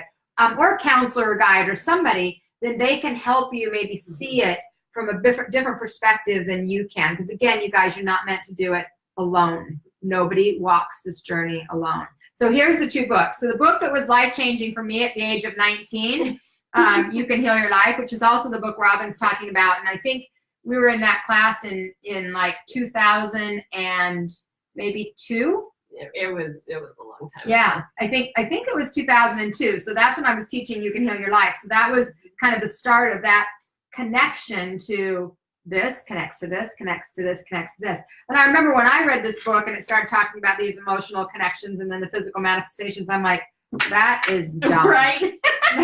That is just dumb. That is way too simple. Yeah, way. Well, just too like it's just random. You know, like I'm just the 17th in line to get this. Why would anything that I do in my life have any repercussions in my body at all? Right. And then when I read it the second time, I'm like, ew. Okay, well, if I'm being honest with myself, then, okay. And this book sold over 50 million copies. And she cured cancer herself. And she healed her cancer twice. Yeah. I know many people that this book has been a life changer. So if you're new to this is a great book. You can heal your life. I think we have it on my website. If not, we have it on Amazon. You can grab it. This is the book that goes quite a bit more in depth. It's called Secret Language of the Body, and it is by Ina Siegel. And it is just goes much more in depth with the emotions and the manifestations of those. So when she's talking about that, that's what she's talking about as far as the emotional connection and what that might look like. And I know for sure this book's on my website, so you can get that there, or you can get it on Amazon as well. So those two books. Okay. Growing in awareness, looking at the bigger picture. Yeah, that's huge. And we talked a little bit about that. What am I being asked to learn? Mm-hmm. Or what is my body saying that is needing, like, hello, I could learn this now, whatever that happens to be. So awareness. I would just say that, so much of the time things would bump up against me. So like, for instance, for many years, I had issues with my dad. He was an alcoholic, and I ended up with, and I used to always think, I never want to be like him. I never want to be like him. And I ended up being like him. I ended up with a drug addiction, but it was my drug of choice was different. In my head, I was like, oh, he's just, I'm different in some way. And I'm not different. I wasn't different in any way. But what it was teaching me was that I was blaming him for a shortcoming that I was looking for him to give me that he was unable to give me. And so I stayed in a blaming place with him. And instead of me being responsible and saying, well, you know what, I tried that, it didn't work out for me, and I'm trying something different, and not being a victim in it. So in having a different awareness, I no longer blame other people or experiences for what is causing a disturbance within me, because what I recognize in that is that it's not about anybody out here. It's about what's going on in here. So I use that analogy, whatever, you got one finger, you're pointing at someone else, with three are pointing back at you. And that experience, those people are coming in as teachers to say, okay, that rubbed up against you because there's something more there for you to learn. It has nothing to do with blaming other people. We're all doing the best we can, and we're all learning and growing, but we come into each other's presence in that so that we can have a greater awareness of the work we need to do. And I appreciate my dad in such a different level, because although he wasn't able to give me what I needed, he also gave me everything that I knew I didn't want. And so in my relationship with my children and my relationship with myself is based off of experiences that I've had, but it's also been based off of leaning back and looking and saying, okay, what am I being asked to learn? And I think, one of the things that stands out to me when we talk about, a lot of people do like to blame. It's a safer way to do it because we don't have to take responsibility. Absolutely. And we don't have to do our own work. So blaming is easy. The operation game. Do you guys remember the operation game where you had the little thing, and if it was inside of you, it bumped out, it was, right? So we all have buttons inside of us, and they're all different. Everybody's are different based on their history, their background, their issues, their conflicts, their growing up years. Usually, most of it has to do with when they were younger. And if there's something that, when Robin said the thorn gets rubbed, if there's something that gets activated in you that somebody else does, the person's just being them. They have nothing to do with you. But if it gets activated in you, it's because it's inside of you. And the only person that can make that different is the person that is inside of you, which is you. You're the only one that can change that. So you could have 100 people saying the same thing, and you could be pissed off at all 100 of them because they're all assholes or whatever. But if it's pushing your button, if you don't resolve the energy that's inside of you here, you're always going to be pissed off, or you're always going to be angry, or you're always going to be hurt, or you're always going to be sad, or you're always not going to be good enough. But if you look at and you say, okay, that person, that just pushed a button in me, so that person was a teacher for me, and I'm grateful to teachers. I can actually love my teachers. And a lot of times the teacher, they're just being who they are. There's nothing intentional around it at all. They just say a word, and the word is the word that happens to bother you. Yeah. So let's just say the word might be lazy. And you're like, oh man, and that person called me lazy. Okay, let's say they didn't call you lazy. They just said lazy. But lazy is a button for you.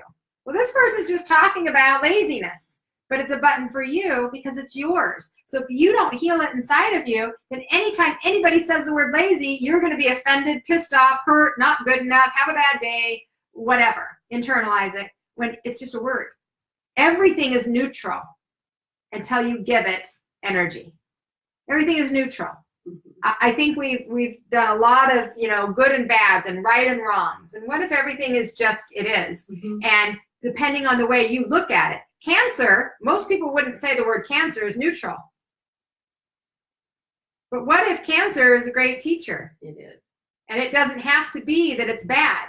Maybe it could be good. Now, I know that's an extreme, and a lot of you will be like, holy fuck, Sonny, that is bullshit right there. But you know what? Everything is about your perception of it. And that is the number one greatest significant piece of information, probably, period, is everything's about your perception and the way you're perceiving it. So if it's not feeling good to you, it's because there's something that doesn't feel good to you. Period. Perception, your perception. Because everything is neutral until we give it power, until we give it energy. It's just neutral. It just happened. Just happened. Okay, last one. Nope, two. Gratitude. I am so grateful. I have had an amazing community that has helped support me. I am so grateful to my family, to my friends, to my team.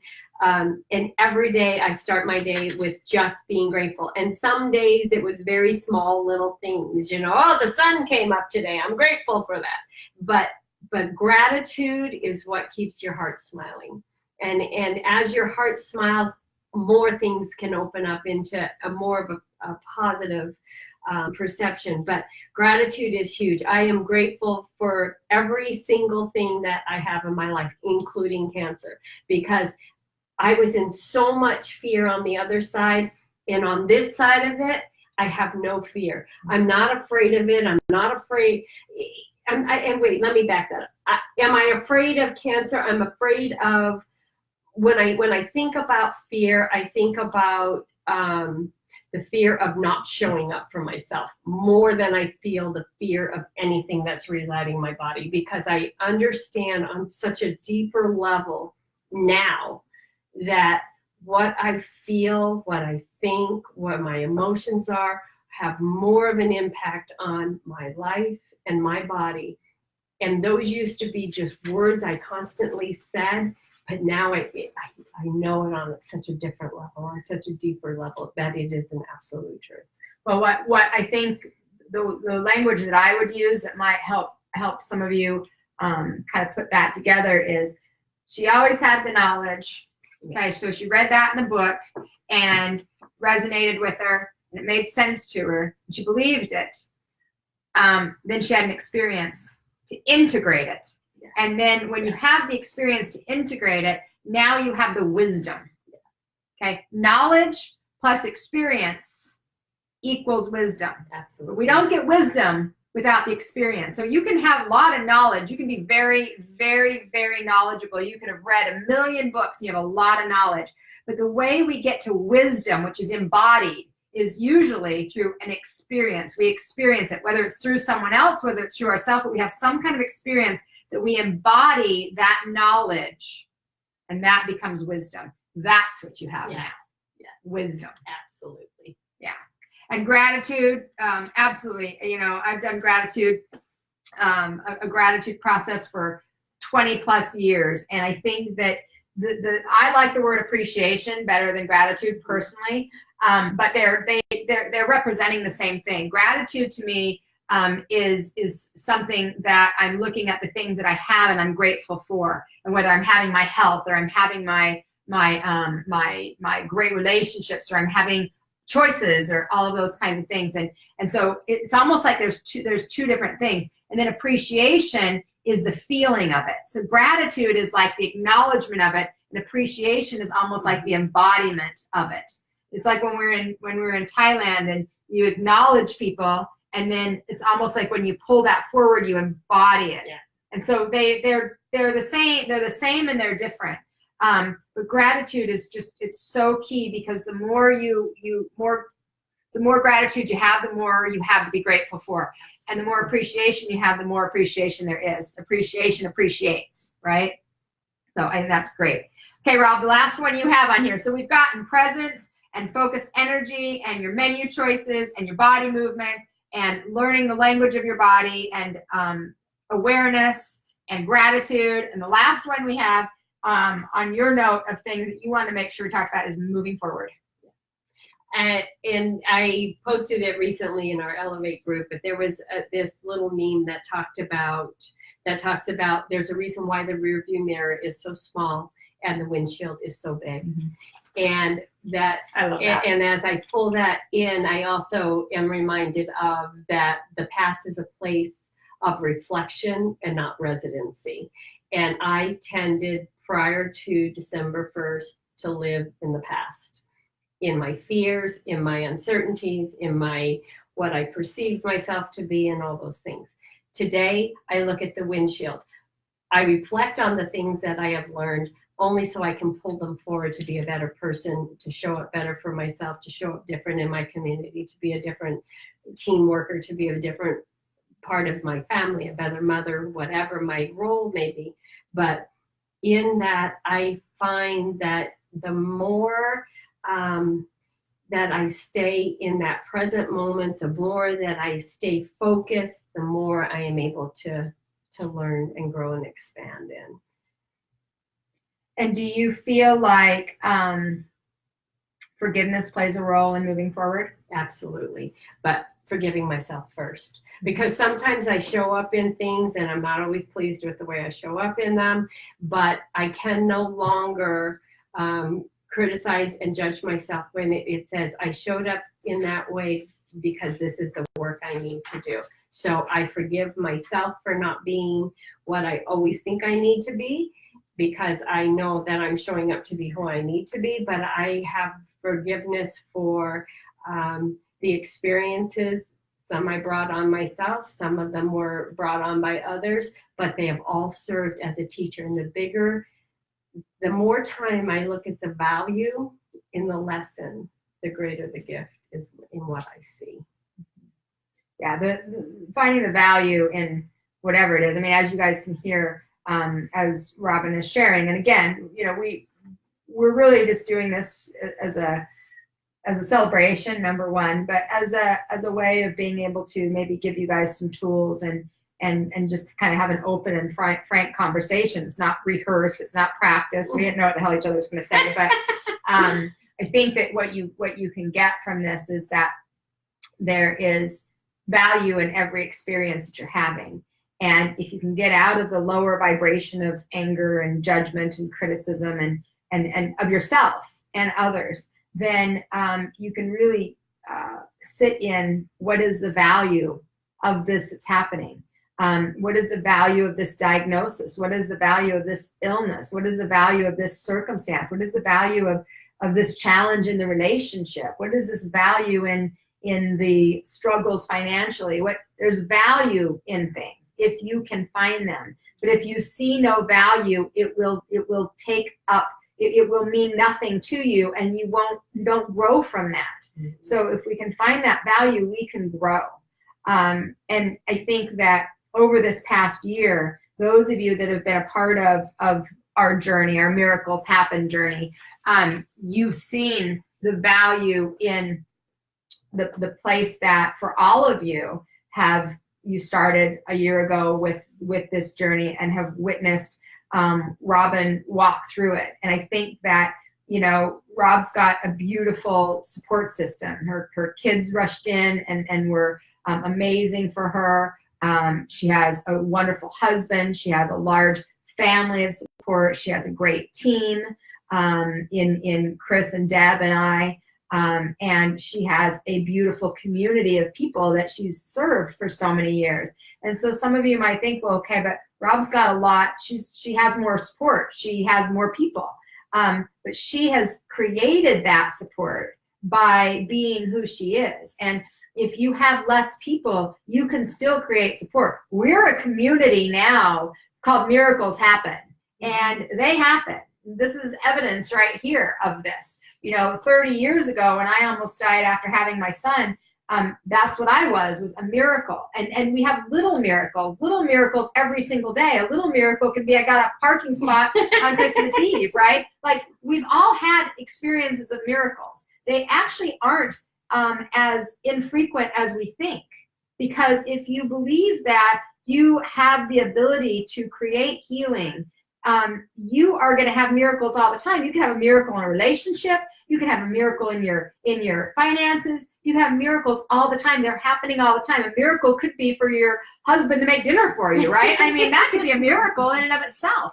So expect those, and we all are those. Robin is just a strong example of where you can be, what you can do, and what that can look like on the other side of it. And I think that the important piece, we sat in the hospital many, many times because I slept with her for 5 days in the hospital bed. In her parka. In my parka, because it was freaking cold as shit. And we had a lot of conversations, and a lot of them were hard conversations. They were looking at, some of the reasons why she was where she was. And they were looking at, what are we going to do to move out of this? And I think that one of the things that is so powerful is that even in the beginning, at the very start, when we had a conversation, I said, you know what, you get to choose what you want to do, and you get to choose if you want to live or not, because it was a bleak diagnosis. You get to choose. And you said, I want to live, number one. I said, all right, then we got some work to do. And then you said, and I want to inspire people. And I said, all right, well then, how do you want to do that? Because we're in this right now, and we could bring people in, and we could give them some of the information that's happening and be honest, or we can share it afterwards. It's your choice. And Robin chose at that time to share what was happening as it was happening. We had a conversation where one of the days after I'd read the medical report, my spirit said, okay, we need some support. We need some help. And we need to I need to sell her body parts. Give out my body parts. I need to get her body parts away. We need focused attention on all different areas of the body. And I was very strongly, Chris and Deb and your sister-in-law and I were together, and I very strongly felt like that could help a lot. And so I went to Rob, and if you guys think about how vulnerable it is to be in the hospital and to have just had a diagnosis like this, and to still have the presence of mind to want to walk it in a way that could help other people when you don't know the outcome. That's the hardest time. Now, when you know it, it's done, it's way easier to share the story.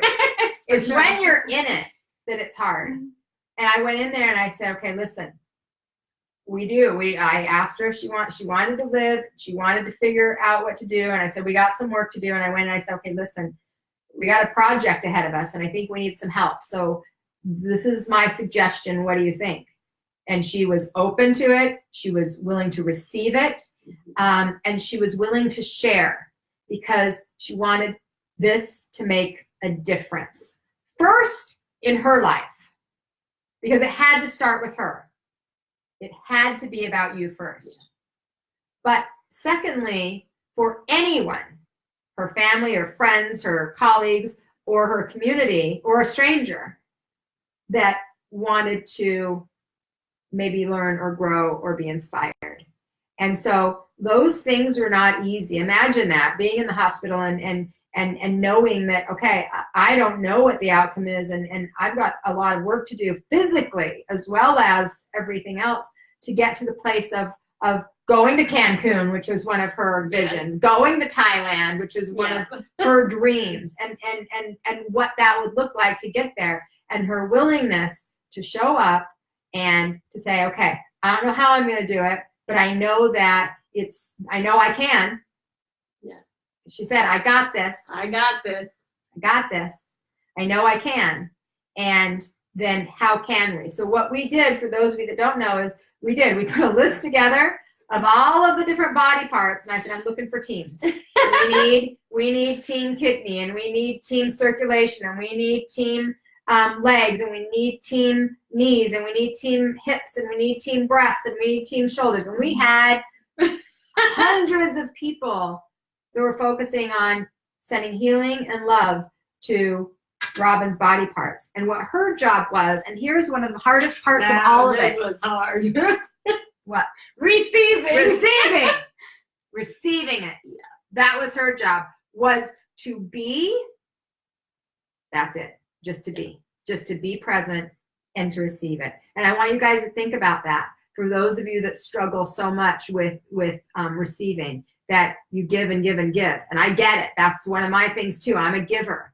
And then to be able to, and really be in a situation to be forced to have to be there to just receive. Now, she could have chosen to not and to resist it, and she didn't. And she allowed all of you that are in the Miracles Happen group and on the Miracles Happen page, and all of you that are in the community, to send that love and that light and that energy, and allow herself to receive the energy of healing. And the cards and the notes and the donations and the candy and the flowers and the crystals and we got packages. We got packages, right?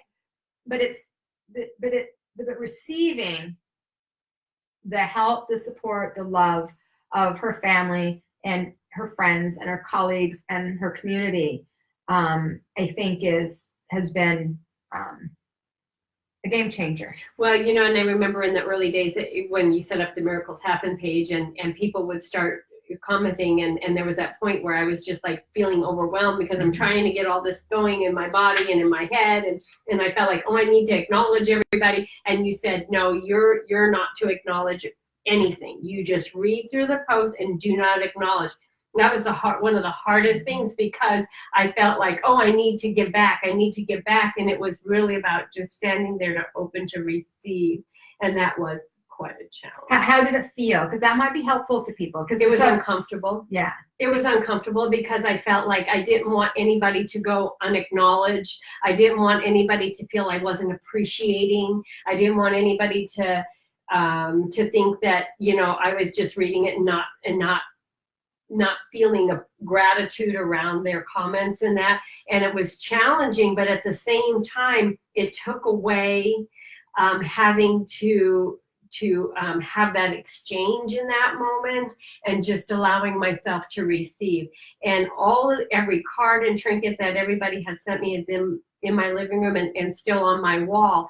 And during the days when I would forget how important it was to just open and allow everybody to help me and to receive that, I would stand in front of that wall and I'd open my arms and I'd just visualize that love coming to me, but also my love going back. And then I started to see that beautiful exchange of energy, just like the infinity. Mm-hmm. Because as we give, so show up, we receive. But it was challenging in the beginning for me to stay open without feeling like I had to give something back at that moment. And feeling a sense of responsibility. Exactly. To not disappoint and make sure that people knew that you cared. Absolutely. And I think this is important, my friends, in this situation. Robin's job was to heal. And that needed to be her focus. And anything outside of that needed to be taken off of her plate. Anything. Almost any decision outside of things that she really needed to make choice on needed to be off of her plate. So that's why her kids stepped up and they took care of the food and the environment and the doctor's appointments and all of that. And that's why the team stepped up and we took care of all of her work and things like that. And then the community stepped up and they did they donated to help support all of the financial, and they did the energy work, and they took care of her body parts and all of those things, because her job was to heal. And that is a full-time job, depending on the level of indicators you're getting, right? It's a full-time job. And so for those of you that might be sitting in similar circumstances or know somebody who is, it's a full-time job. And yes, she was blessed to have a beautiful healing team around her. And sometimes if you don't have that, you can create it. You can ask for it. And sometimes you don't know what to ask for, which is one of the reasons we're doing this. Here's some of the things that you can ask for. But I think that taking as much off of your plate, and when I told her that, I said, okay, Rob, I know that you're wanting to go in there and you're wanting to acknowledge everybody, but listen, that's you giving energy out. And right now you don't have energy to give out. Your job is to keep your energy in and to heal. And she did a great job, and it was difficult. But the thing is, you see, when something like this happens, everybody and their dog and their dogs email and have all kinds of suggestions. Yeah. And it is overwhelming. It is overwhelming. And yes, it's all coming from love, but it's overwhelming. And so we actually really monitored. We didn't let her get any emails like that. We didn't put any of that through to her until she was in a solid, healthy place herself, because otherwise it's too much and it distracts from the point, from the focus. It's coming from a place of love, so we looked at it as gratitude and love, but that happens so often, and some of you have felt that way. I've been on the support side of a lot of people with disease, and so I've witnessed that, and even in hospice, witnessed how the families are just trying to juggle things and the people are trying to juggle things. But when we're talking about healing, you want to know the truth behind healing. The truth is, it's your job. That's your job, is to heal. And you got to let go of anything that doesn't support that. Anything. Right? Yeah. All right, my friends. So we're going to open it up for a few questions, just a few, because, you know, we talked a lot. But you know what? I think it was great. How are y'all doing? Are you good? I think that covered a lot of what we want to cover. If you have questions, put a couple of question marks in front of it. And then I will read your question and we'll answer your question. And we're just going to take a few minutes, maybe the next 10 minutes or so. Okay? Yeah, I got a party to get underway. Yeah, it's celebration time. Celebrate good times. Come on. That's what we do. All right, so it takes a minute. Do you have anything else you want to share at the end? I just want to say that healing is absolutely an inside job. It is absolutely, if you want your body to heal, where you start and put your time and energy is in what you have going on emotionally. That, because the emotions and the feelings that you have held on to, pushed down, not acknowledged, whatever it may be, that's really what the body's trying to tell you, is that it's time to clean up. So here's one question. So, okay. Ask your questions, question mark, and then ask your questions. You guys have some beautiful comments. We'll read some of those later. But here's the question. Two people have asked this. How do you recognize when you are journaling from the surface or down deep? Like you're getting to the deep stuff, or you're journaling from the surface? So you answer first and then I'll answer after. Oh my gosh, when I look back over it, like when Son said that to me that day, and I look back and what I seen was, okay, I had a little bit of a disturbance right here, but, you know, I understand that it is just something for me to look at. And it would never go any deeper than that. So now, like I said, I had this experience of where it brushed up against my value and worth. And when I was journaling about it, I would journal, so-and-so did this to me, or so-and-so didn't acknowledge me, where now it's like, what am I being asked to learn? I see that I am lacking in my own value and worth, that it's not something outside of me, it's inside of me. And that everybody, again, is just showing up as they are. But it's just not surface stuff. it's deeper than that. So I think it's hard to answer because it's very personal based on the way that you are showing up. But I think if you're journaling and you're just journaling kind of like what's happened and how it happened and why it happened, and there's not the emotional depth to it. You're journaling more from your head, like, well, Sally said yesterday that she was going to do this, but then she didn't, and it really pissed me off, and I know I shouldn't be pissed off, but like that's the surface stuff. Yeah. The deeper stuff is, well, Sally had this happen yesterday, and I noticed it triggered me, and what it triggered in me was that feeling of me not being good enough, and I know that feeling of me not being good enough comes from, or I'm not sure where it comes from. And so then what I would do is I would dig deeper. Well, it reminds me of when I was 6 years old and my dad told me that I wasn't good enough to do this, that, or the other. And so what I realized is sometimes when people say something, I project my pain from my dad onto that person. Exactly. So it's either kind of telling the story and being kind of in a place of like it's a narrative almost, versus actually getting into the who, what, where, when, why of the depth of the core of it, not the end of it, not just what's happening. I think that's, and not showing up as a victim in it. For sure, because we're not victims, guys. None of you are victims. Nobody's a victim. No one is a victim. Even if, dare I say, even if you were victimized, you do not have to be a victim. Many of us, I bet almost everybody in this world has been victimized in some way, but that does not mean you are a victim. You could be a victor. You can use that and turn that around. Most of the people that have had horrific, well, not most, I don't know what a percentage is, but let's just say there are a lot of people that have had some horrific things happen in their lives. And there are a percentage of them that thrive, and there are a percentage that don't. There are a lot of people in this world that have not had a lot of horrific things happen to them. And there are a percentage of people that thrive, and there are a percentage of people that don't. And what's the difference? What's the difference? It isn't about what's happened to us. It's about what we do. It's about what we choose. Period. We choose. Okay, let's see. Other questions?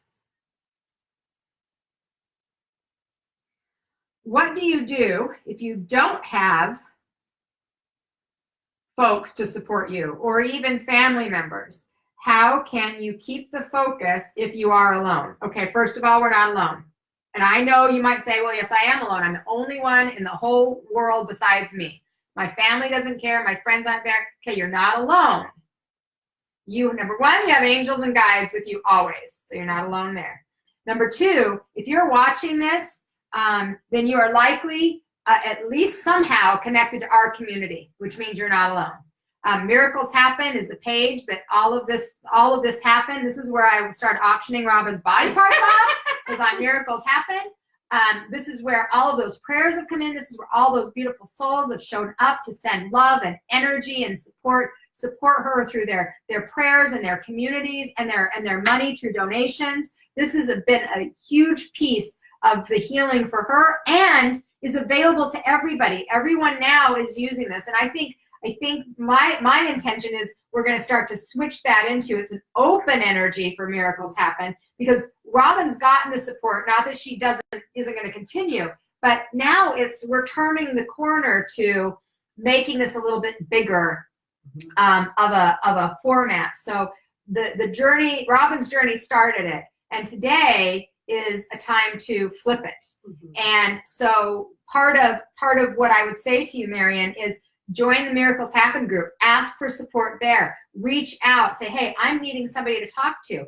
People reach out. People will support you. But thing is, you have to have the value and the worth to ask. And sometimes that's part of the reason we feel alone is because we just don't ask. We just don't ask. So one of the things I'd like to mention, and again, if you guys have any more questions, ask them here. One of the things I'd like to mention is one of the things that has been really valuable is in this journey and in this process, when something like this happens, many of you offered support and donation. And donations helped with insurance claims and hospital bills and supplements and and doctor appointments and all of that kind of stuff, infusions and all of those kinds of things. And it's made a big difference in the care that Robin has been able to take of her body. And it hasn't been, that would have been much more difficult otherwise. And so part of the money that people have donated, the majority of it has gone towards all of those things. But what we want to suggest and invite you to do, if you feel guided, is go to the Miracles page. If you feel guided to donate, to go to the Miracles page. Number one, yes, we're going to still support those supplements and the infusions and all of those medical needs that Robin has. But what we're also doing is we're expanding beyond that, because what's happened is people have started reaching out, asking for help from our foundation. So Sunlight Alliance Foundation, that's my foundation. It's a 501c3. So it is a tax write-off.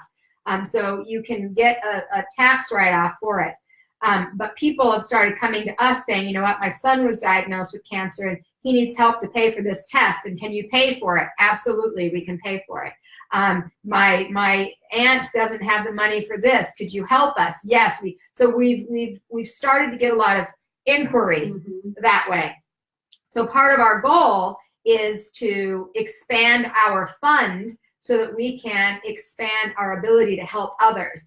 And where we'd love to have that help is in our community. We'd love to be able to help our community with people that have some of those needs. So if you have the ability, for sure, please keep on the Miracles Happen page, sending the love and prayers to Robin and those that need it.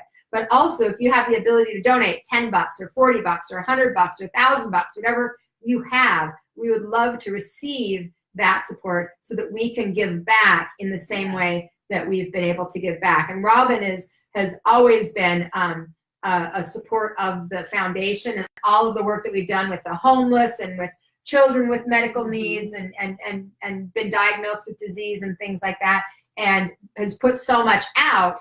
And over this past year, she's just been able to receive some of what she's put out. Well, now we're turning that corner and it's time to start asking for help in support of others that are in need. So the Miracles Happen page, and Chris or Deb, if you guys are on there, if you can put the link to the Miracles Happen page on there. And again, the donations are tax deductible, so you can use them to write off on your taxes. You can donate as much as you want. Every penny counts. So we greatly appreciate that, because that's one of the things that happens and that people do struggle with, is when that hits you, especially at the very end of the year, when you're like, it's Christmas time and it's holiday time and there's no you're not ready for it. So it's not like hopefully you don't keep money for an emergency health fund. Like, it's not necessarily something most people do. So we know the value of that because we've done it for the foundation. We've had the foundation for 15 years and we've been supporting people in that way for 15 years. And so it was a real pleasure and gift to be able to have that come back and support Robin for all of the help and support that she's given. And now we're ready to kind of turn the tables and start helping other people in that way as well. So we would love for you to donate. And if it's not, if the girls aren't on there, then if you go to, I think it's sunnydawnjohnston.com/miracles happen. But if it's not that, or you can just put Miracles Happen in Facebook, and then you'll see the page in there too. Yeah. But I'll put it right here on the links also. Okay, so anybody else have any other questions? Let me see. Another question about the journaling, same question. So important to move that energy. Okay, so there it is. So yeah, sunnydawnjohnston.com/miracles happen. Thank you, Chris and Deb. I know it's one of you girls over there. Is where you can go to make a donation. If you've enjoyed this time, if you've learned something from it, and if you have the ability to donate something, that would be great. If you've gotten value out of this, we would love for you to share it on your page, share it with your people, share it in your communities. Let people know that maybe these tools will be one thing. Maybe they just hear one thing that makes a difference in their life. And that's why we're taking this time, because it's important. Robin's vision was to inspire people. And I She's been an inspiration to all of us, to everyone. And I want to, number one, be able to support her vision. And also it aligns right with the purpose of the work that I've been doing my whole life. And so we as a team, Chris, Deb, Robin, and I, number one, we want to thank all of you for your support, but we also want, we want to grow this. You know, we've all been touched. You know, last year, Chris, me, and Robin were all touched by breast cancer 3 ways. Chris's mom was diagnosed and had a mastectomy. My mother had a diagnosis and was diagnosed with leukemia, and Robin was diagnosed with breast cancer in a 3-month period. So we've all been touched by this in major ways, and in like every kind of connection in every way. And so it's our opportunity to be able to give back and help others that are in that scary place. But also to remind people too that we are much stronger than we give ourselves credit for. And like I said, if I created this, then I can certainly heal it. Absolutely. And that has been one of my always go-tos, you know. And one other thing I wanted to say that has been very helpful is music. Songs that resonate with your spirit, songs that make you feel strong and healthy, songs that remind you that you have the ability to transform the way you're feeling. You're feeling low, you put on a song, it'll raise your vibration.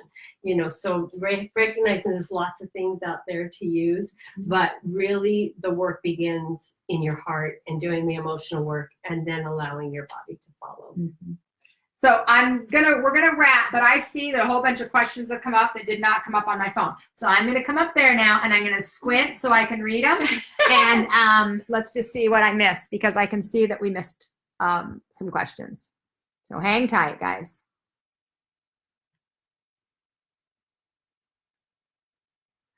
Okay.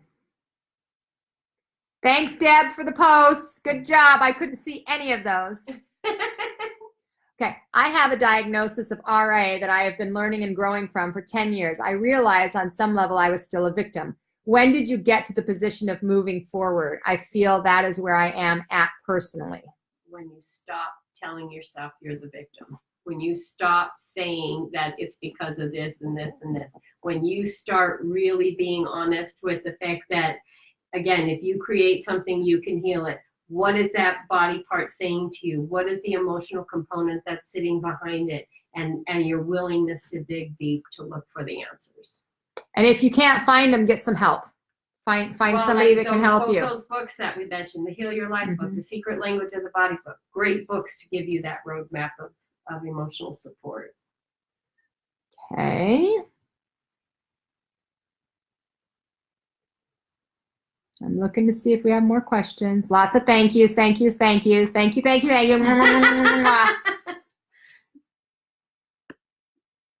Okay.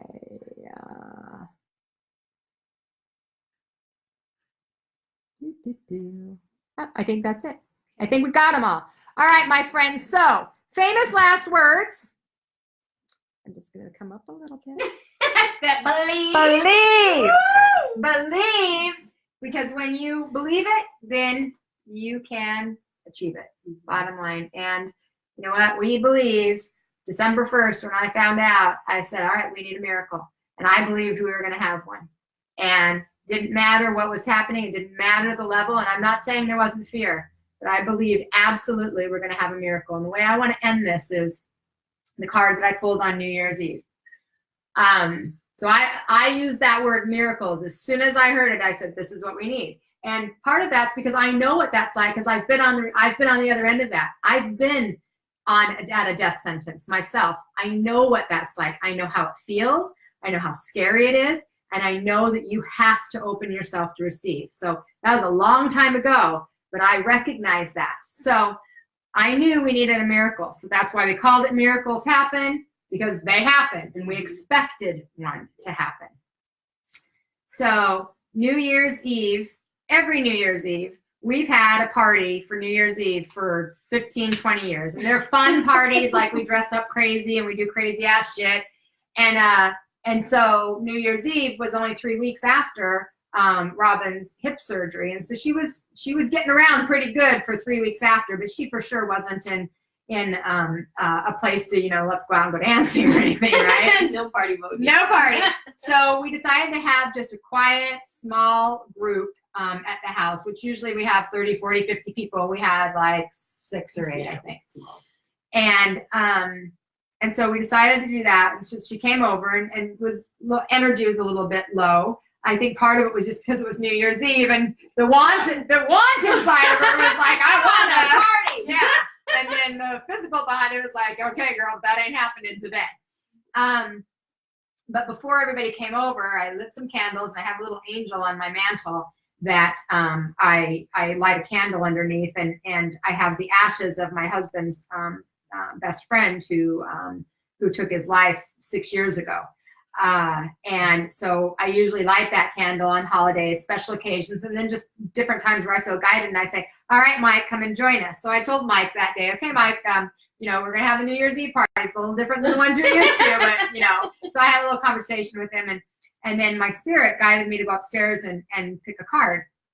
So I went to my great big card basket that I have, and I sat over it, and I messed with the cards a little bit, and then I just stopped, and I just put my hands over the cards, and I just asked Spirit, I said, what is the message that we as a collective group need to receive for this year?